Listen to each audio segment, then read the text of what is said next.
नमस्कार दोस्तों। तमिलनाडु के मुख्यमंत्री एम.के. स्टालिन और केंद्र सरकार के बीच भाषा को लेकर तीखी बहस छिड़ गई है। स्टालिन ने आरोप लगाया है कि केंद्र सरकार तमिलनाडु में हिंदी लैंग्वेज को थोपने की कोशिश कर रही है, जिसका उनकी सरकार किसी भी कीमत पर विरोध करेगी। ये विवाद केंद्र सरकार की न्यू एजुकेशन पॉलिसी के तहत 3 लैंग्वेज फॉर्मूले को लेकर उठा है। अब आप ये सोच रहे होंगे आखिरकार 3 लैंग्वेज पॉलिसी को लेकर ये विवाद क्या है, तो इस वीडियो में समझने का प्रयास करते हैं। केंद्र सरकार की न्यू एजुकेशन पॉलिसी के अनुसार हर राज्य के स्कूलों में छात्रों को 3 लैंग्वेज सीखनी होगी, जिनमें से कम 2 भारतीय मूल की भाषाएं शामिल होगी। इनमें से एक भाषा हिंदी हो सकती है। हालांकि ये तय करने का अधिकार शिक्षण संस्थानों के पास होगा कि वो कौन सी 3 भाषाएं पढ़ाएंगे। क्लास 6 से लेकर 10th तक 3 भाषाओं की पढ़ाई अनिवार्य होगी। गैर हिंदी भाषी राज्यों में 3 भाषा अंग्रेजी या कोई एक आधुनिक भारतीय भाषा होगी। तमिलनाडु गवर्नमेंट को आशंका है कि केंद्र सरकार हिंदी को पिछले दरवाजे से थोपते हुए राज्य की भाषाई स्वतंत्रता को छीनने की कोशिश कर रही है। तमिलनाडु में पहले ही द्विभाषा नीति तमिल और अंग्रेजी लागू है और राज्य सरकार इसे बनाए रखने पर अड़ी हुई है।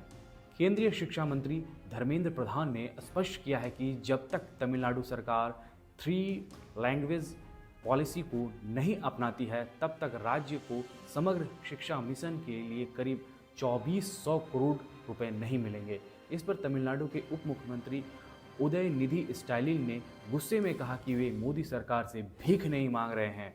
उन्होंने जोर देकर कहा कि तमिलनाडु गवर्नमेंट हिंदी को लागू करने के लिए किसी भी दबाव में नहीं आएगी। दर्शकों, बता दें कि तमिलनाडु में अगले साल विधानसभा चुनाव होने वाले हैं और ये मुद्दा राजनीतिक रूप से संवेदनशील बन गया है। स्टालिन की पार्टी डीएमके की छवि एक ऐसी पार्टी के रूप में है जो तमिल विरासत, तमिल पहचान, तमिल सिनेमा और तमिल साहित्य पर गर्व करती है। डीएमके की पूरी राजनीति तमिल भाषा के इर्द गिर्द घूमती है। स्टालिन सरकार को डर है कि राज्य में हिंदी भाषा के प्रवेश से उनके वोट बैंक पर नकारात्मक प्रभाव पड़ सकता है। स्टालिन ने आरोप लगाया है कि उत्तर भारत में हिंदी के वर्चस्व के कारण मैथिली, ब्रजभाषा, बुंदेलखंडी और अवधी जैसी कई भाषाएं खत्म हो गई। उन्होंने चेतावनी दी कि तमिलनाडु में हिंदी भाषा की पढ़ाई से तमिल बोलने वाले लोगों की संख्या कम हो सकती है, जिससे तमिल भाषा खतरे में आ सकती है। दर्शकों, ये विवाद केवल लैंग्वेज का नहीं है, बल्कि राजनीतिक और सांस्कृतिक पहचान का भी मुद्दा बन गया है।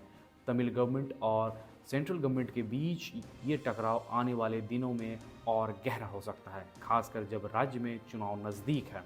स्टालिन गवर्नमेंट ने स्पष्ट कर दिया है कि वे हिंदी को थोपने के किसी भी प्रयास का डटकर विरोध करेंगे, चाहे इसके लिए उन्हें कितनी भी बड़ी कीमत क्यों ना चुकानी पड़ जाए।